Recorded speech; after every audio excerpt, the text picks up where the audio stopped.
안녕하십니까 선생님들. 다문화사회의 인권교육 14주차 2교시 강의 시작하도록 하겠습니다. 이제 정말 마지막 시간이네요. 제가 이제 신경과학과 다문화 교육을 연결시키려고 하는 시도를 시간적 여유가 있으면 한번 같이 살펴보고 싶다 말씀드렸는데, 이번 마지막 시간이 그런 시간이 될 것 같습니다. 자료실에 보면 제가 탑재해드린 논문이 하나 있습니다. 제가 쓴 논문이고, 제목은 조슈아 그린의 이중과정 이론에 대한 비판적 고찰, 새로운 공동통화로서 규칙 결과주의적 담론 윤리의 제안이다, 이렇게 해서 썼는데, 미리 말씀드리고자 하는 점은 이번 학기 처음에 저랑 같이 살펴봤었던 논문은 다문화 교육을 염두에 두고 쓴 논문이고, 이 논문 자체는 다문화 교육을 염두에 두고 쓴 논문은 아니고 이제 순수하게 윤리학 논문이거든요. 그래서 전체를 살펴보기보다는 뼈대가 되는 부분만 살펴보고, 그게 이제 다문화의 문제와 어떻게 연결될 수 있는가, 그렇게 적용시키는 방식으로 마무리하면 좋지 않을까 생각이 듭니다. 저희가 이제 기말고사 대체 과제물로 조너선 하이트의 바른 마음 한번 읽어보시고 서평을 쓰시라 했었고요. 이 조슈아 그린의 입장은 비슷하면서도 조금 다릅니다. 그래서 함께 읽어보면 균형도 잡힐 수 있고 굉장히 재미가 있으실 거예요. 책 제목은 옳고 그름이라고 해가지고 저희 강의 계획서에 있거든요. 기회가 되시면 한번 읽어보시는 것도 좋을 것 같고, 이 조슈아 그린 같은 경우는 하이트가 감정이라든지 정서, 직관적인 요소에 강조점을 더 많이 두고 있는 반면에, 그린은 정서와 같은 직관적인 요소가 우리의 판단에 있어서 아주 많은 부분을 차지한다는 것을 인정하면서도, 그럼에도 불구하고 이성적이고 숙고된 추론, 이것의 활용을 통해서 새로운 문제 해결의 방법을 찾는 게 조금 더 중요하다, 이런 주장을 하는 사람이기 때문에 아무래도 교육의 입장에 발을 두고 있는 저희 입장에서는 이 조슈아 그린과 같은 사람의 의견에 한 표도 손을 들어주고 싶은 게 사실이긴 하죠. 하이트 같은 입장에서 말하면 직권이라는 건 선천적으로 우리 뇌 속에 프로그램화 되어 있는 것이기 때문에 초등학교 저학년도 다 아는 건데, 그렇게 치면 교육이 개입할 수 있는 여지라든지 그런 공간이 굉장히 줄어들게 되겠죠. 그래서 우리 교육적 장면에서 더 잘 활용할 수 있는 건 조슈아 그린이 아닐까, 이렇게 생각이 듭니다. 머릿말 부분에서는 이제 하이트와 비교를 통해서 그런 이유 때문에 우리는 그린에 더 주목해야 된다는 이야기를 하고 있고요. 2장으로 바로 넘어가시면 될 것 같습니다. 두 가지의 도덕적 문제라고 해가지고 제가 사이파이 말씀을 드렸었잖아요. 사이파이가 사이가 사이언스고 파이가 필로소피, 철학적인 측면에서 두 가지의 도덕적 문제가 있다고 주장했었던 사상가로 이제 요나스 아펠, 이렇게 소개하고 있는 거고요. 173쪽에 넘어가면 이제 과학적인 측면에서 그런 주장을 펼치는 조슈아 그린의 입장이 나오고 있습니다. 저희가 중간고사 이후에 주교재 내용으로 들어와서 첫 번째 장, 지구화 현상, 글로벌화 이야기할 때 이 부분을 간략하게 한번 언급을 했었던 내용인 것 같습니다. 두 번째 단락 보면 될 것 같습니다. 현대사회를 살아가는 우리에게 제기되는 도덕적 문제는 크게 두 가지로 구분할 수 있습니다. 첫째, 전통사회에서부터 경험해온 기존의 도덕적 문제.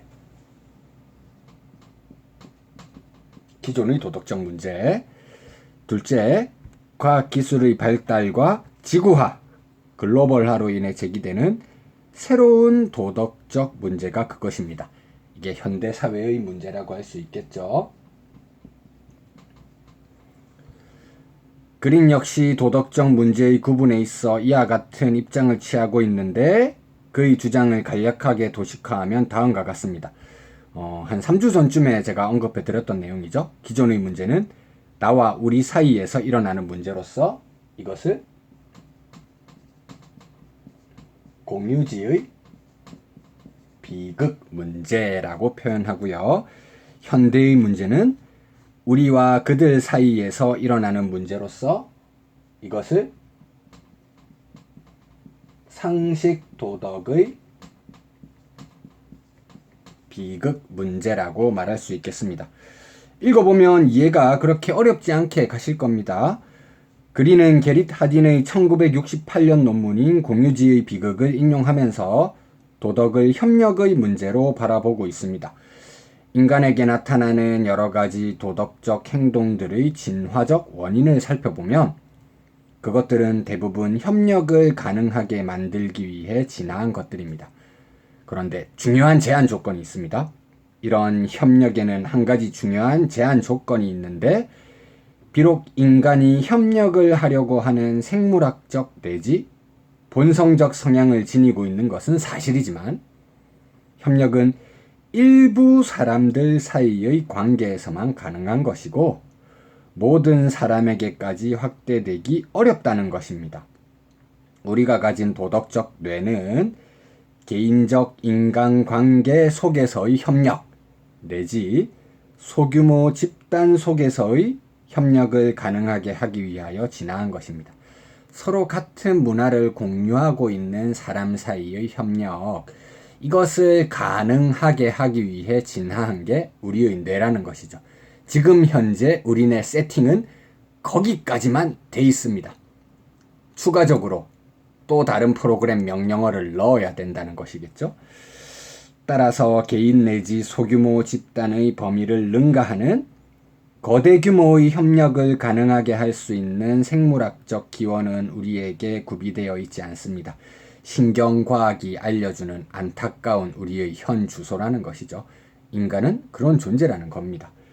이런 사실을 설명하기 위해 그린은 공유지의 비극과 상식 도덕의 비극이라는 두 가지 종류의 도덕적 문제를 제시하고 있습니다. 그린의 주장에 따르면 전통 사회에서부터 인류가 친숙하게 경험해온 기존의 도덕 문제는 나와 우리 사이에서 일어나는 갈등의 해결에 관련되어 있습니다. 그리고 이런 도덕 문제들은 공유지의 비극이라고 부를 수 있습니다. 우리가 공유하고 있는 도덕적 상식에 호소하면 그 집단 내에서는 비교적 어렵지 않게 해결책을 찾을 수 있는 문제들, 이게 기존의 문제들이었다는 것이죠. 기존의 도덕 문제들은 지금 여기, 시간적으로는 지금, 공간적으로는 여기에 한정된 가까운 시간과 공간 범위 내에 머물러 있는 것이죠. 그런데 과학기술의 과도한 발전과 지구화라는 새로운 양상은 우리에게 새로운 도덕 문제를 제기하고 있습니다. 그린에 따르면 이것은 상식 도덕의 비극이라고 부를 수 있는 겁니다. 상식 도덕의 비극을 불러온 현대의 중요한 원인을 지구화라고 지적할 수 있는 것이죠. 서로 다른 문화를 가지고 있는 인간들이 굉장히 빈번하게 접촉할 수밖에 없는 그런 실정이 우리 눈앞에 펼쳐지고 있다는 것이죠. 직접 인용된 부분도 중요하기 때문에 한번 읽어볼까요? 새 목초지에 정착한 부족들은 모두 나름대로 도덕적 생활을 영위했지만 격렬하고 때로는 피비린내 나는 갈등을 겪어야 했습니다. 그들이 싸운 원인은 그들이 근본적으로 이기적 존재이기 때문이 아니라, 이게 중요하죠. 이기적인 게 아니라 협력적인 존재인데도 갈등이 일어난다는 거예요. 그 이유는 도덕적 사회가 어떤 것이어야 하는가에 대한 양립 불가능한 관점을 가지고 있었기 때문입니다. 이는 단순히 학자들 사이의 관점 차이에 불과한 것이 아니었습니다. 각 부족의 철학은 그들의 일상과 긴밀히 관련되어 있었습니다. 즉, 각 부족은 서로 다른 도덕적 상식을 가지고 있었습니다. 새 목초지에서 부족들이 서로 싸운 이유는 그들이 도덕적이지 않아서가 아니라 서로 다른 도덕적 관점에서 새 목초지의 삶을 바라보았기 때문입니다. 나는 이것을 상식 도덕의 비극이라 부르겠다. 자기 문화권의 렌즈를 가지고 다른 문화권을 파악하려고 하는 순간 비극이 일어난다는 것이죠. 그린이 제시한 상식 도덕의 비극 문제는 기존 사회에서 경험할 수 없었던 비친숙성을 근본적인 특징으로 가지고 있는 문제들입니다. 기존에는 우리가 경험해 보지 않았던 친숙하지 않은 문제들. 이 문제는 공유주의 비극과 달리 우리와 그들 사이에 벌어지는 갈등과 관련되는 것들입니다. 지구와 시대가 본격적으로 도래함에 따라 매우 다른 도덕적 상식을 지닌 집단들이 서로 교류하는 상황이 빈번하게 전개되고 있고요. 그로 인해 우리와 그들의 서로 다른 도덕적 상식이 격렬한 형태로 부딪히는 새로운 상황이 눈앞에 펼쳐지고 있습니다. 최근의 문화적 발달, 즉 현대 과학기술의 진보와 다양한 문화의 교류에서 비롯된 도덕 문제로 전 세계적 테러리즘을 언급하는 그린의 주장이 상식 도덕의 비극 문제를 보여주는 대표적 사례라고 말할 수 있을 것입니다. 이렇게 이야기하면서 도덕 문제를 두 가지로 나눴고요. 그것과 연결되는 두 가지의 도덕적 사고를 말하고 있습니다. 여기서도 이제 제가 지난번에 한번 언급해드렸던 비유가 나옵니다. 우리의 뇌를 비유하는데 디지털 카메라에 비유한다고 했었죠. 그 직접 인용문 175쪽 한번 읽어보겠습니다. 나는 다른 것들과 마찬가지로 상호 보완적인 두 가지 방식으로 작동하는 디지털 카메라를 가지고 있습니다. 그것은 전형적인 촬영 상황에 최적화된 초점을 잡고 바로 찍는 다양한 자동 설정을 가집니다. 공유주의 비극과 연결될 수 있는 게 자동 설정, 오토매틱 세팅입니다. 우리가 공유하고 있는 도덕적 상식, 자동 설정으로 세팅되어 있는 직관적인 그런 판단 양상을 이야기하는 것이죠. 나는 대부분 경우 이것을 사용한다. 경우에 따라 나는 욕심을 내어 손수 카메라의 모든 설정을 조정할 수 있는 수동 모드로 사진을 찍기도 합니다. 상식 도덕의 비극을 해결하기 위해서는 수동 모드가 필요할 겁니다.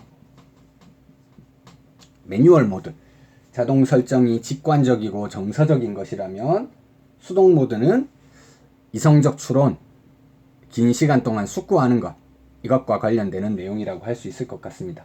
지구화된 사회의 비친숙한 문제들 해결하려고 하면 이성, 수동 모드의 활용이 필요하다. 우리 다문화 교육에 있어서도 물론 정서적인 차원을 무시할 수는 없겠지만 이성적 차원의 활용이 굉장히 필수적이라는 걸 지적하는 부분이라고 말할 수 있겠죠. 그린에 따르면 인간의 뇌 또한 디지털 카메라와 같은 설계를 가지고 있는데요. 176쪽 넘어가서요. 인간은 자신의 행동을 안내하는 반사신경과 직관 같은 다양한 자동 설정을 가지고 있습니다. 자동 설정은 대부분 정서적인 것들로 우리는 이런 반응을 인식할 수도 있지만 일반적으로 그것이 촉발되는 과정을 잘 인식하지는 못합니다. 우리는 대부분 시간 동안 자동 설정에 의존하고 그것은 보통의 경우 잘 작동합니다.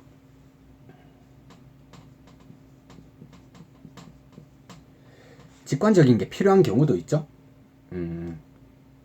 어두운 저녁에 우리가 숲속을 걸어가다가 길고 구불구불한 무엇인가를 발견하면 우리의 뇌는 직관적으로 위험하다고 생각해서 그 자리에서 도망가라고 알려줍니다.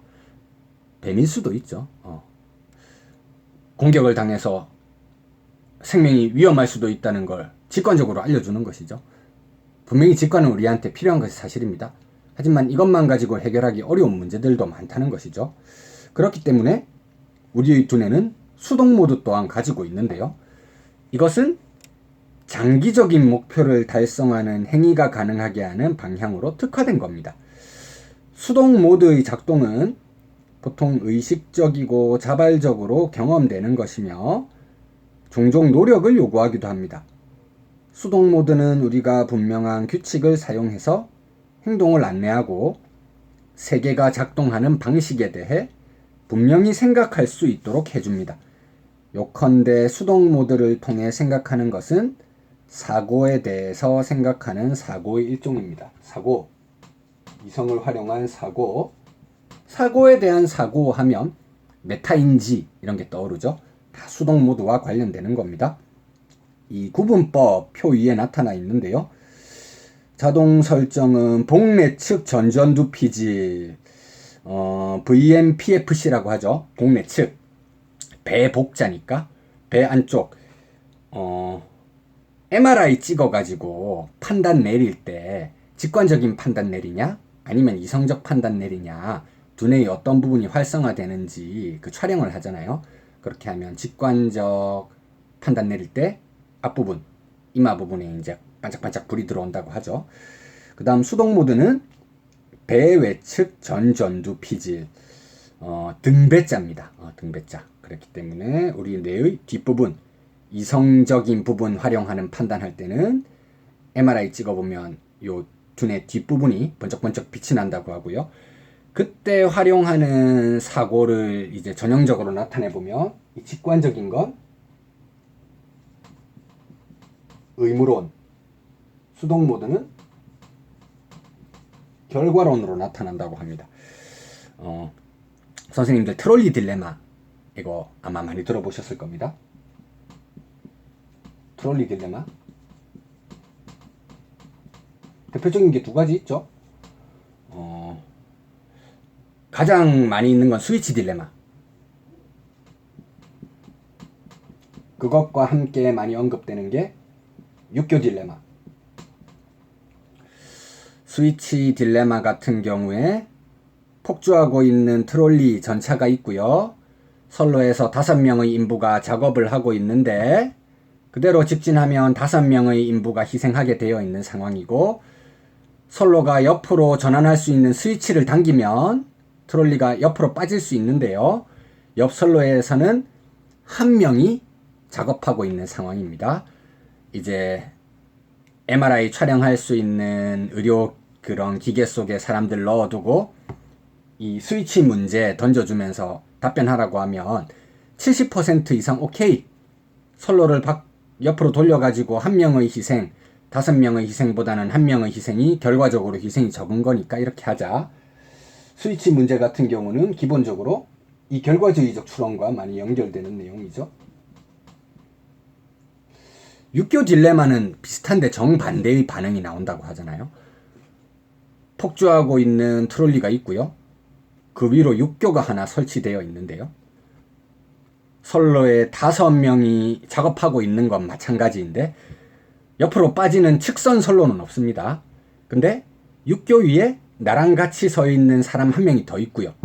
그 사람 덩치가 굉장히 크고 커다란 백팩을 메고 있고 트롤리 크기가 그렇게 크지는 않아서 옆에 있는 사람을 손으로 밀어서 선로에 떨어뜨리면 떨어진 이 사람과 부딪혀서 트롤리가 옆으로 빠져나가가지고 선로에서 탈선해서 5명 인부의 목숨은 잃진 않고 밀어서 떨어뜨린 그 사람의 목숨만 희생되게 되는 상황이죠. 이런 상황에서 당신은 사람을 밀 것이냐 이렇게 하면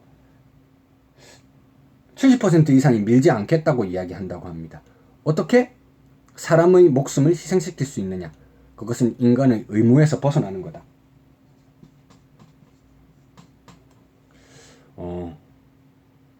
정서적인 직관적인 판단 다 빼고 이 상황 세팅만 보면 굉장히 유사하거든요.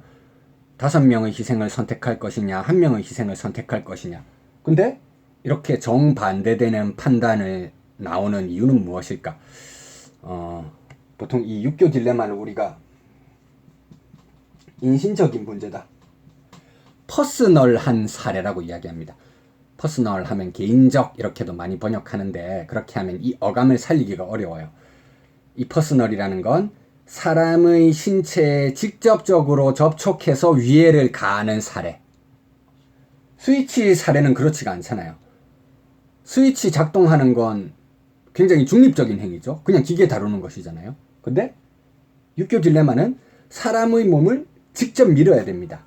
이거에 대해서 우리의 도덕적 직관이 굉장히 민감하게 대응한다는 것이죠. 요게 의무론의 대표 딜레마고 이게 결과론의 대표 딜레마. 스위치와 육교 비슷하면서도 다른 식의 방식 가지고 있다는 걸 알아두시면 좋을 것 같습니다. 이거 연결해 가지고 또 한번 읽어보도록 할게요. 표 2 아래 부분입니다.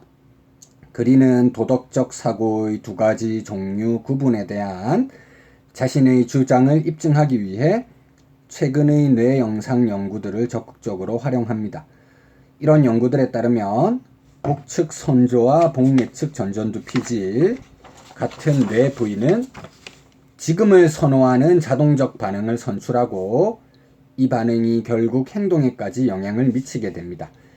이와 더불어 VMPFC와 직접적으로 연결된 원시 포유류의 뇌구조인 편도체는 자동 설정에 결정적인 역할을 합니다.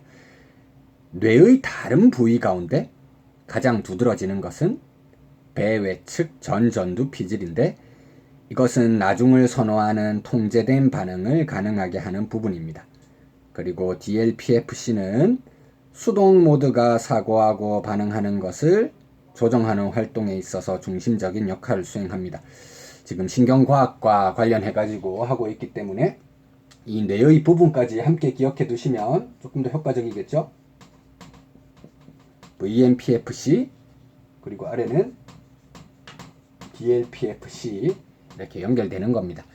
최근 교육의 논의에서도 이제 뇌 기반한 교육들 많이 이루어지기 때문에 들어보신 선생님들도 많을 것 같습니다. 자, 아래에 있는 내용은 이 딜레마 제가 두 개 소개해 드린 걸 조금 길게 설명한 것이기 때문에 넘어가도록 하겠고요.